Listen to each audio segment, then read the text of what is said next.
السلام علیکم ورحمۃ اللہ وبرکاتہ۔ الحمد للہ رب العالمین والعاقبۃ للمتقین والصلاۃ والسلام علی رسولہ الکریم۔ محترم حضرات، فکری و تہذیبی ارتداد، اسباب اور مسئلے کا حل، اس عنوان پر ہم آپ سے لگاتار بات کر رہے ہیں اور اس کا آج پارٹ نمبر 3 ہے۔ آج ہم جو بات کریں گے کہ ہمارے یہ جو جمعہ کے خطبے ہیں یہ غیر فعال ہیں۔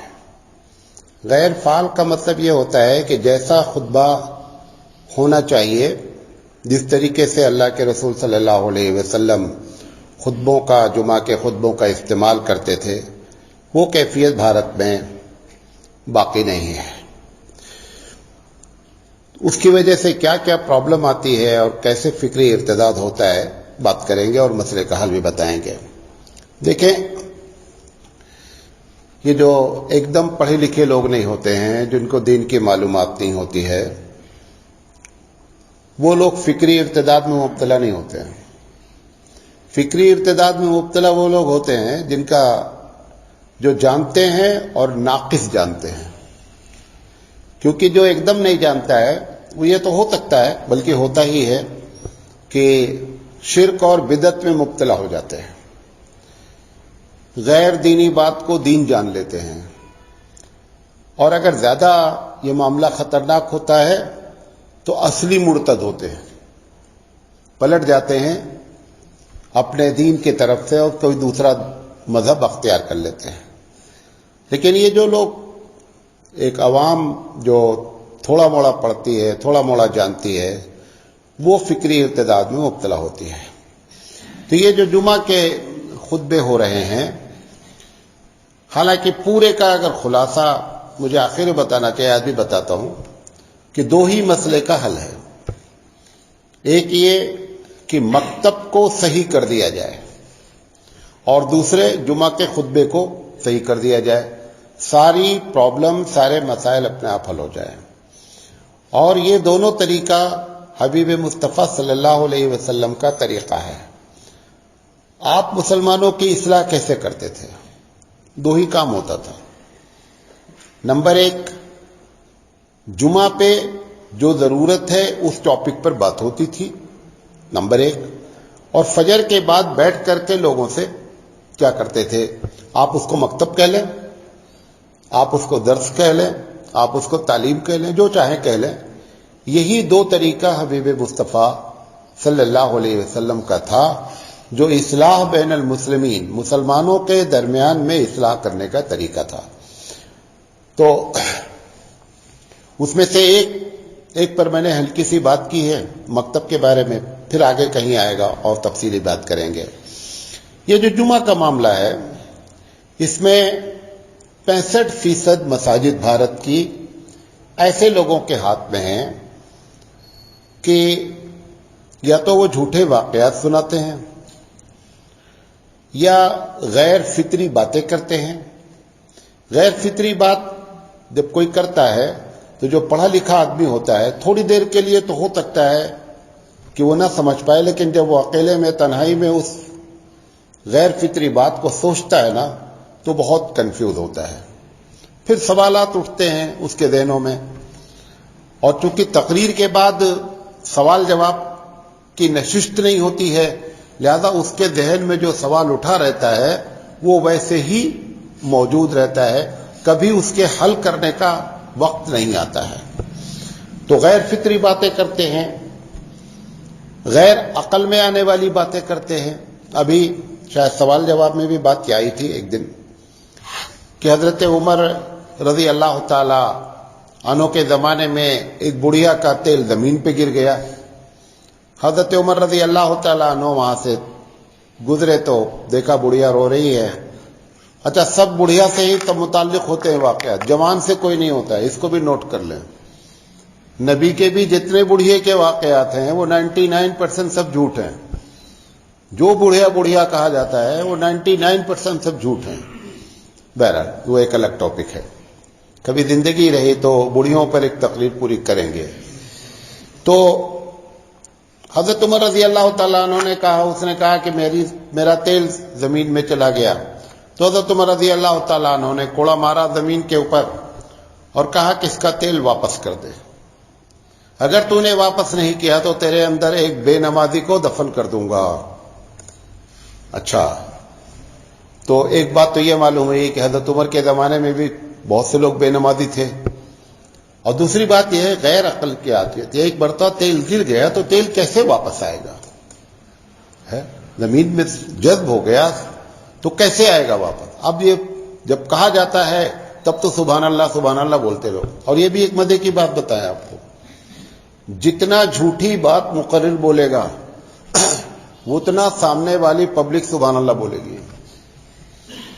جتنا ہم قرآن حدیث کی بات کریں گے تو ایسا لگے گا کہ ان کے اوپر سے کرکٹ بال کی طرح باؤنسر جا رہا ہے، اس پر نہ ان کو سبحان اللہ یاد آتا ہے، نہ ان کو تعجب ہوتا ہے۔ قرآن حدیث کی بات سننے پر تعجب ہوتا ہے جب جھوٹی باتیں بیان کی جاتی ہیں، تو جھوٹے واقعات ہو گئے، غیر فطری باتیں بیان کی جا رہی ہیں، اور لے دے کر کے وہ 65% مساجد سے جو باتیں آ رہی ہیں کہ کسی طرح آپ یہ مان لیں کہ اللہ کے علاوہ بھی ہمارے بزرگ ہیں، اولیاء اللہ ہیں جو ہماری مدد کرتے ہیں، اور انہی سے ہم کو اپنا رشتہ جوڑ لینا چاہیے۔ یہ لے دے کر کے خلاصہ ہے اس 65% مساجد کا۔ اب 65% کے بعد بچے کتنے؟ 35% بچے۔ 35% میں 25% مساجد ایسے لوگوں کے ہاتھ میں ہے کہ جو کیا کام کر رہے ہیں کہ فضیلت پر فضیلت بیان کیے چلے جا رہے ہیں۔ فضیلت بیان کرنا بڑی اچھی بات ہے، ہر فضیلت دو چیز چاہتی ہے۔ کیا چیز چاہتی ہے؟ دو چیز چاہتی ہے۔ جب آپ فضیلت بیان کریں تو اس کی شرط بھی بیان کریں، جب فضیلت بیان کریں تو اس کی تشریح بھی کریں۔ مثال کے طور پر فضیلت ہے، صحیح حدیث ہے کہ جس نے لا الہ الا اللہ کہا وہ جنت پہ جائے گا۔ اب یہ تقریر اگر کر دی جا رہی ہے کہ جس نے لا الہ الا اللہ کہا جنت میں جائے، اس کو کیا ضرورت ہے بقیہ دین کے چیزوں پر عمل کرنے پر؟ تو اب جب ہم جیسے لوگ بات کرتے ہیں کہ صاحب ارکان اسلام پر جب تک عمل نہیں ہوگا، ارکان ایمان پر جب تک عقیدہ نہیں ہوگا تب تک آپ جنت میں نہیں جائیں گے، تو وہ کنفیوز ہوتا ہے کہ یہ لا الہ الا اللہ سے ہم کو جنت پہ داخل کر رہا ہے، اور یہ مولوی جو ہے یہ بے مطلب کا اتنا لمبا، تو یہ اس کو تردد میں پیدا کرتا ہے۔ اب لا الہ الا اللہ کہنے والا جنت پہ جائے گا، حدیث پہ ہے، یہ بھی بتا دے بھیا کب جائے گا، کہتے ہی چلا جائے گا یا ایک مرتبہ کہہ دیا داخل ہی ہو جائے گا، یا حدیث پہ کوئی شرط بھی ہے؟ بعض جگہ حدیث پہ ہے کہ لا الہ الا اللہ کہنے والا جنت پہ جائے گا، دوسری جگہ لکھا ہے کہ اگر اس نے زندگی میں شرک نہیں کیا ہے، وہ آپ نے بتایا ہی نہیں۔ تیسری جگہ لکھا ہے کہ لا الہ الا اللہ کہنے والا جنت پہ جائے گا اگر اس نے گناہ کبیرہ نہیں کیا ہے۔ تو یہ تو بڑی بات ہوگی نا، ویسے بھی ہم بھی کہہ رہے ہیں اگر شرک نہ کرے، گناہ کبیرہ نہ کرے، جنت پہ جائے گا۔ تو 25% لوگ فضیلت کو اس انداز میں پیش کر رہے ہیں کہ نہ اس کی شرط بتاتے ہیں اور نہ اس کی تشریح کرتے ہیں۔ جیسے آپ کو اس کے پہلے بھی غالباً بولا ہوں کہ ایک آدمی جمعہ کی نماز پڑھتا ہے، اگلے جمعہ تک اس کے سارے گناہ کیا ہوتے ہیں؟ معاف ہو جاتے ہیں، صحیح حدیث ہے۔ اچھا، جب اگلے جمعہ تک سارے گناہ معاف ہو گئے ہیں، تب اس بندے کو بیچ میں 35 نمازیں مزید پڑھنے کی کیا ضرورت ہے؟ ہمیں سارا معاملہ کلیئر ہو گیا ہے، لوگ اسمارٹ ہیں، ہوشیار لوگ ہیں، آپ ہی نے تو بتایا، اسی لیے لوگ جمعہ نمازی ہو گئے، وہ ہماری وجہ سے ہوئے، ہم نے ہی بتایا یہ بات۔ تو دوسری پرابلم یہ ہے کیا کہ فضیلت کو غلط انداز میں پیش کیا جا رہا ہے۔ اور ایک چیز اور ہوتی ہے، ایک جملہ اور میں آپ لوگوں کو بولتا ہی رہتا ہوں جو بچے ہم سے پڑھتے ہیں، اوور ٹائم یہ سب فضیلتیں ہیں، یہ ڈیوٹی نہیں ہے۔ ڈیوٹی تو فرائض کو ادا کرنا، حرام سے بچنا، حقوق کی پاسداری کرنا، یہ مین ڈیوٹی ہے۔ اب ہم نے ان چیزوں کو اتنا زیادہ فضیلت والا بیان کر دیا بقیہ چیزوں کو کہ وہ بیچارہ اسی پر منحصر ہو گیا۔ اب وہ دوسروں کی بات سنتا ہے، ہماری بات سنتا ہے، خوب اس کو اندر سے کیا ہوتا ہے، گڑبڑ ہوتا رہتا ہے، تردد ہوتا رہتا ہے۔ تیسری چیز یہ ہے کہ یہ جو ممبر ہے، چمتکار کو زیادہ سے زیادہ بیان کیا جاتا ہے، یہ چمتکار، وہ چمتکار، فلاں بزرگ نے ایسا کر دیا۔ وہ بزرگ نے کبھی خود اپنی کتاب میں نہیں لکھا ہے کہ میں نے ایسا کیا ہے، انہوں نے کرایا ہے سب۔ عبد القادر جیلانی رحمت اللہ علیہ کی جتنی کرامت ہے اتنا 1,50,000 صحابہ کی مل کر کرامت نہیں ہے بھائی۔ ابو بکر چھوڑ دو، سارے صحابہ مل کر کے ساری کرامت اکٹھا کر دی جائے تو عبد القادر جیلانی رحمت اللہ علیہ کی کرامت کو پکڑ نہیں سکتے، اور وہ عبد القادر جیلانی رحمت اللہ علیہ نے اپنی کتاب میں 1% بھی نہیں لکھا ہے۔ اور ایسی ایسی کرامتیں کہ الحفیظ علامان بدھی میں آنا ہی نہیں ہے۔ ایک بڑھیا کا لڑکا مر گیا، ان کے پاس آئے، انہوں نے ملک الموت کو بلا لیا۔ ملک الموت ایسا لگ رہا ہے عبد القادر جیلانی رحمت اللہ علیہ کے چپراسی ہیں، پیون ہیں، بلا لیا اور وہ بورے میں روح بھرے ہوئے تھے۔ اچھا، کام تو ہے نہیں ان کو کوئی، اور انہوں نے کیا کیا، غصے میں آ کر عبد القادر جیلانی رحمت اللہ علیہ نے بورے کا منہ کھول دیا اور جتنی روحیں تھیں سب نکل گئیں اور سب زندہ ہو گئے۔ وہ سبحان اللہ، یہ سبحان اللہ ہے۔ یہ ایسے واقعات جو بیان کیے جا رہے ہیں، یہ جمعہ کا غلط استعمال ہے۔ تیسری چیز، پبلک نے کیا کیا کہ باصلاحیت آدمی ہونا یہ چاہیے تھا کہ اگر آپ نے امام حافظ کو رکھ دیا ہے، ٹھیک ہے، چلو، جمعہ کے لیے آپ کو عالم ضرور رکھنا چاہیے تھا۔ اب گاؤں میں کیا ہو رہا ہے، حافظ صاحب ہی کیا ہے، خطیب ہے۔ اب بیچارے حافظ صاحب جب تقریر کریں گے تو کیسی کریں گے، جیسی کر رہے ہیں بیچارے کو جب معلوم ہی نہیں ہے، اور تم نے ان کے ذمے پبلک نے کیوں کیا ہے۔ پبلک اگر الگ سے خطیب رکھے گی تو پیسہ خرچہ ہوگا، تو حافظ صاحب کے ذمے ہی انہوں نے لگا دیا، خطبہ بھی کر دیا، تقریر بھی کر دیا، نماز بھی کر دیا۔ اب بیچارہ جتنا جانتا ہے اتنا بتا رہا ہے، جتنا سٹ جھوٹ جانتا ہے وہ بتا رہا ہے۔ تو غیر صلاحیت کے ہاتھوں میں ممبر دے دیا گیا۔ تو یہ 5 طریقے سے باتیں ہو رہی ہیں، بات سمجھ گئے۔ ایک میں نے کہا جو چمتکار دکھلا رہے ہیں روزانہ، حالانکہ چمتکار کسی بزرگ کی بزرگی کی دلیل نہیں ہوتی، اس کو نوٹ کر لیں جملے کو۔ اگر چمتکار دلیل ہے تو دجال سب سے بڑا بزرگ ہے۔ کیوں؟ وہ تو بولے گا ایک آدمی سے مر جا تو مر جائے گا، وہ بولے گا کھڑا ہو جا، کھڑا ہو، تو اس سے بڑا چمتکار کیا ہو سکتا ہے؟ اور وہ سب سے بڑا بدماش ہے، وہ سب سے بڑا بدماش ہے جو سب سے بڑا چمتکاری ہے۔ آپ نے کیا پبلک میں ڈال دیا کہ چمتکار علامت ہے بزرگی کی، بزرگ سے چمتکار ہو جائے یہ ایک الگ بات ہے، لیکن چمتکار علامت نہیں ہے۔ قاسم نانوتی رحمت اللہ علیہ کے پاس ایک صاحب آئے، کچھ دن رہے، سمجھاتے بہت بزرگ ہیں تو بڑے چمتکار، روزانہ کچھ نہ کچھ چمتکار ہوتا رہے گا ان سے، تو جانے لگے۔ تو کہا کہ آپ آئے چلے گئے، کچھ بتائے نہیں۔ کہا میں نے سنا تھا آپ بہت بڑے بزرگ ہیں لیکن کوئی چمتکار میں نے نہیں دیکھا۔ تو قاسم نانوتی رحمت اللہ علیہ نے ان کی اصلاح کی غرض سے فرمایا کہ اس درمیان میں کوئی میرا کام آپ نے ایسا دیکھا جو میں نے سنت کے خلاف کیا؟ یہ چمتکار ہے، یہ اصل چمتکار ہے کہ ہماری زندگی میں سنت کے خلاف کام نہیں ہوا تو آپ بزرگ ہیں۔ آپ ڈھونڈ رہے ہیں ننگے بابا، ڈنڈے والے بابا کو آپ بزرگ ڈھونڈ رہے ہیں، اصل بزرگ یہ ہوتا ہے۔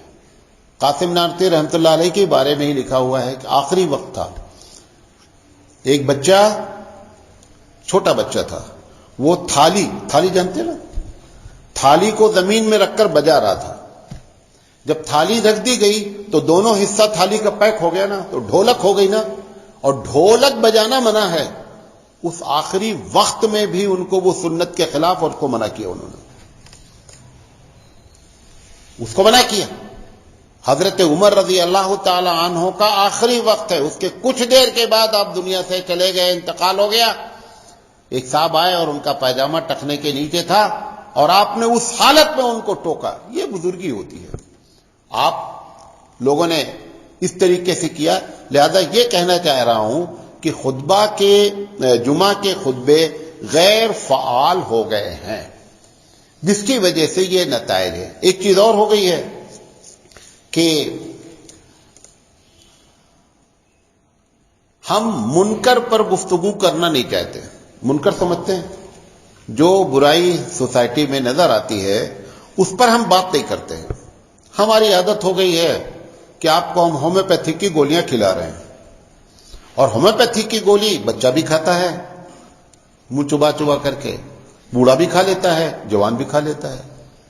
منکر پر جب گفتگو کی جاتی ہے نا تو یہ ایلوپیتھک کا کیپسول ہے جس کی پلاسٹک نکال دی گئی ہے. جب بھی آپ منکر پر بات کریں گے تو کبھی ان کو خراب لگے گا، کبھی ان کو خراب لگے گا، کبھی ان کو خراب لگے گا. ہمارے ایک دوست نے کہا کہ ہم ان کے یہاں گئے جمعہ میں، کہا سراج بھائی میں 25 سال سے یہاں امامت کر رہا ہوں اور کوئی بھی ہمارے خلاف اس مسجد میں نہیں ہے. تو دوست تھے بچپن کے ہمارے. تو میں نے کہا کہ جب حق بولو گے تب خلاف لوگ ہوں گے نا. مداہنت جب کرو گے، ہومیوپیتھی کی گولیاں دو گے تو سب کو اچھی لگے گی. ہم نے کہا میں نے 2-4 ٹاپک بتائے کہ آپ نے کبھی اس پر بات کی ہے؟ اس 25 سال میں اس ٹاپک پر بات ہی نہیں ہوئی ہے. تو یہ بھی ایک چیز ہو گئی ہے کہ اگر ہم منکر بولیں گے تو آپ ناراض ہو جائیں گے. حبیب مصطفیٰ صلی اللہ علیہ وسلم ایک بات نہ کرتے بقول ان لوگوں کے جو منکر کے بارے میں کہتے ہیں. اللہ کے رسول اگر یہ بات نہ کہتے کہ جن لوگوں کی تم پوجا کر رہے ہو یہ کوئی بھی خدا نہیں ہے، یہ نہ بولتے آپ، تو کوئی وجہ ہی نہیں ہے حبیب مصطفیٰ سے مکے والوں کی مخالفت کی. بھئی 40 سال تک جس آدمی کو دیکھا گیا ہو، اچھی حالت میں دیکھا گیا ہو، لوگ اس کو صادق کہیں، لوگ اس کو امین کہیں، اپنے فیصلے کروائیں، امانت لے جا کر کے رکھیں، اچانک 40 سال کے بعد پورا مکہ بکھر جائے. کیوں؟ کیونکہ وہ بات کہہ دیا انہوں نے منکر جو ان کے اندر موجود تھی. لہذا سارے لوگ بکھر گئے. لیکن آپ کو یہ بھی بتا دیں کہ یہ بکھرنے کے بعد جب کبھی جڑیں گے نا تو بہت کنکریٹ جڑیں گے. اور یہ جو آپ سمجھ رہے ہیں نا کہ ہمارے ساتھ بڑے لوگ ہیں اور داڑھیاں والے ہیں اور ٹوپیاں والے، یہ سب بیل ہے. بیل جانتے ہیں؟ زمین پر بہت پھیلتی ہے، ہریالی نظر آتی ہے، سایہ کسی کو نہیں دیتی، کسی کو سایہ نہیں دیتی. ایک چھوٹا سا بچہ بھی اس کے سائے میں کھڑا ہونا چاہے، سایہ نہیں ہے. درخت جو ہوتا ہے، ببول کا بھی اگر ہوتا ہے تو اس کے نیچے بھی کھڑا ہوا جا سکتا ہے. یہ آپ جو سمجھ رہے ہیں کہ اتنی بڑی آبادی مسلمانوں کی 1 ارب کی ہو گئی ہے، فلاں ہو گئی، نتیجہ کیا نکل رہا؟ بیل ہے بھیا، بیل. یہ کسی کام کے نہیں ہے. جب توحید پر اکٹھا کیا جاتا ہے تو کنکریٹ لوگ کیا ہوتے ہیں؟ پیدا ہوتے ہیں. 6 یا 7 آدمی کو چھوڑ کر پورا مکہ کیا ہو گیا؟ اللہ کے رسول سے ناراض ہو گیا. تو منکر جب بولو گے تو اچھا نہیں لگے لوگ ٹھنڈے پیٹ آپ کو برداشت نہیں کریں گے. لیکن آپ اس سے گھبرائیں نہیں، آپ یہ سمجھے ہم طریقے رسول پر ہیں. اور آپ ٹوٹنا چاہیے، لوگوں کو آپ سے ناراض ہونا چاہیے. اگر ہماری تقریر سب لوگ کہیں اچھے ہیں، سب لوگ کہیں کہ تقریر اچھی ہے، اس کا مطلب میں ضرور غلط ہوں. سب کو نہیں اچھی لگنی چاہیے. بھئی ابھی ایک بچہ موبائل استعمال کرتا ہے، میں موبائل کے خلاف بولوں گا تو اس کو اچھا لگے گا. کوئی بچہ اگر گٹکا کھاتا ہے، میں گٹکا کے خلاف بولوں گا تو اس کو اچھا لگے گا؟ نہیں اچھا لگے گا. کوئی بے ادبی کرتا ہے استاد کی، اگر میں بولوں گا تو اچھا لگے گا؟ نہیں اچھا لگے گا. میں صرف ایک بات بولتا ہوں، آپ لوگ بہت اچھے بچے ہیں، ماشاءاللہ ماشاءاللہ، یہی روز بولتے ہیں. آپ سب لوگ کہیں گے واہ سراج صاحب بہت اچھے آدمی. ہم جب یہ باتیں بولتے ہیں تو آپ کہتے ہیں کہ دیکھ لو، کبھی بولتے ہیں کہ اپنا نہیں کرتے ہیں، دوسرے کی سنتے ہیں، فلاں کی سنتے ہیں، سب کچھ بولیں گے. کیوں؟ کیونکہ وہ آپ کے خلاف جا رہی بات ہے. لہذا یہ بنیادی وجہ ہے کہ غیر فعال جمعہ ہونے کی وجہ سے یہ نتائج برآمد ہو رہے ہیں. اور لوگوں کے دلوں میں اسلام کے بارے میں اچھی رائے آنے کے بجائے لوگ کیا ہو رہے ہیں؟ کنفیوز ہو رہے ہیں یا غلط چیز پر منحصر ہو رہے ہیں. یہ باتیں آج آپ کے سامنے رکھنا چاہتے تھے. کل انشاءاللہ زندگی رہی تو اس مسئلے کا اب حل کیا ہے؟ آپ اس میں کیا کر سکتے ہیں جمعہ کے معاملے میں، انشاءاللہ ایک ایک بات کریں گے۔ اللہ تعالیٰ سے دعا ہے کہ اللہ تعالیٰ کہنے سے زیادہ عمل کرنے کی توفیق عطا فرمائے۔ وآخر دعوانا ان الحمدللہ رب العالمین۔